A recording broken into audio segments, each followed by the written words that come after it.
अंबिकापुर के गांधीनगर थाना क्षेत्र अंतर्गत बनारस रोड टीसीपीसी के सामने 11 एकड़ 40 डिसमिल कब्जे को हाईकोर्ट के निर्देश के बाद खाली कराया गया। इस जमीन को खाली कराने के लिए पुलिस के आला अधिकारियों सहित 50 से अधिक पुलिस बल की तैनाती की गई थी। दरअसल अंबिकापुर के गांधीनगर थाना क्षेत्र अंतर्गत बीते दिनों घर में सो रहे परिवार की मौजूदगी में आधी रात को किसी अज्ञात व्यक्ति के द्वारा घर में आग लगाई गई, जिसके बाद पुलिस जाँच में जुट गई थी। इधर आज हाईकोर्ट के निर्देश के बाद कई दशकों से काबिज आदिवासी परिवार को खाली कराने के लिए अपर कलेक्टर सहित पुलिस के आला अधिकारी मौके पर पहुंचे। इस दौरान काबिज आदिवासी परिवार और राजस्व अधिकारियों के साथ तीखी नोकझोंक देखने को मिली, जिसके बाद पुलिस जांच में जुट गई थी। इधर आज हाईकोर्ट के निर्देश के बाद कई दशकों से काबिज आदिवासी परिवार को खाली कराने के लिए अपर कलेक्टर सहित पुलिस के आला अधिकारी मौके पर पहुंचे। इस दौरान काबिज आदिवासी परिवार और राजस्व अधिकारियों के साथ तीखी नोकझोंक देखने को मिली, जिसके बाद पुलिस को कुछ बल का प्रयोग करते हुए कब्जे को खाली कराया गया। इधर काबिज परिवार ने कहा कि हमारे दादा परदादा की जमीन को रसूखदारों ने अवैध तरीके से अपने नाम करा लेने का आरोप भी लगाया है। साथ ही कहा कि इस बरसात के मौसम में खाली कराने के लिए शासन प्रशासन की टीम लगी हुई है। ऐसे बरसात के मौसम में हम और हमारे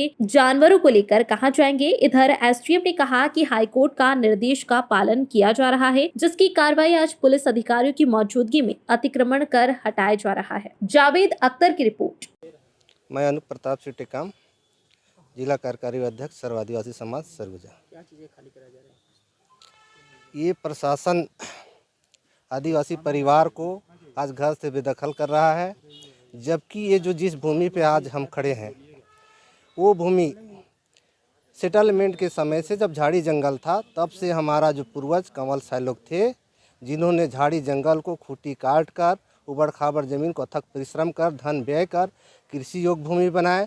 कृषि योग्य भूमि बनाने के बाद इसमें मकान बनाकर पूरे परिवार सहित सेटलमेंट के बाद से आज से कम 60-70 वर्ष पूर्व से इस भूमि पर पूरे परिवार के लोग मकान बनाकर परिवार से निवास करते आ रहे हैं।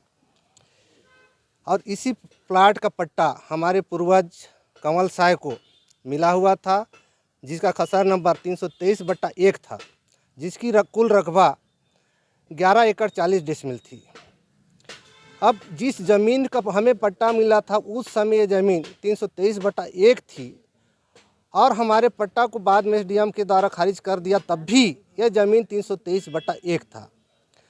एक बाहर का व्यक्ति, पंजाब का रहने वाला रतन चंद पुरी नामक व्यक्ति कोई है, जिसे 80 के आसपास शासन के द्वारा पट्टा दिया गया। अब किस आधार पे पट्टा दिया गया वो शासन बताए। अब उस पट्टा में 323/13 और 323/15 था। और 323/13 और 323/15 तब रतन चंद पुरी को पट्टा मिला। उस समय 323/13 और 323/15 तीसरा चौथा व्यक्ति को पट्टा मिल चुका था।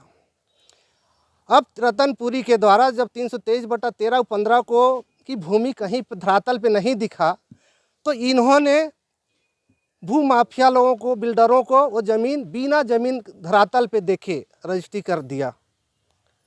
और 323/13 और 14 उनके रजिस्ट्री में लिखा हुआ है, तो आज 323/1 में की भूमि में 323/13 14 तो खोज नहीं पाए, तब इसको 323/16 बना दिए और आज हमको बेदखल कर रहे हैं पूरे आदिवासी परिवार को। क्या चाहते हैं? हम इस ज़मीन के मालिक हैं। हमने खूंटी काट के बैठा बसाया, भूमि बनाया, कृषि योग्य भूमि बनाया, इसलिए हम इस ज़मीन को खाली नहीं करेंगे जो हमारे पूर्वजों की भूमि है।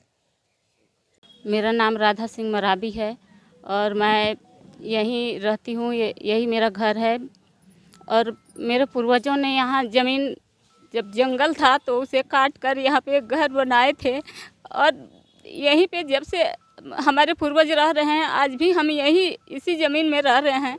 हमारे बाल बच्चे हैं, छोटे छोटे गाय भैंस सब हैं। आज बरसात के मौसम में हमें घर से निकाला जा रहा है। बताइए हम इस मौसम में हम कहाँ जाएं? सरकार को कम से कम ये तो सोचना चाहिए कि बरसात के मौसम में आदमी जाएगा तो कहाँ जाएगा। कम से कम मोहलत तो हमें दिया जाता।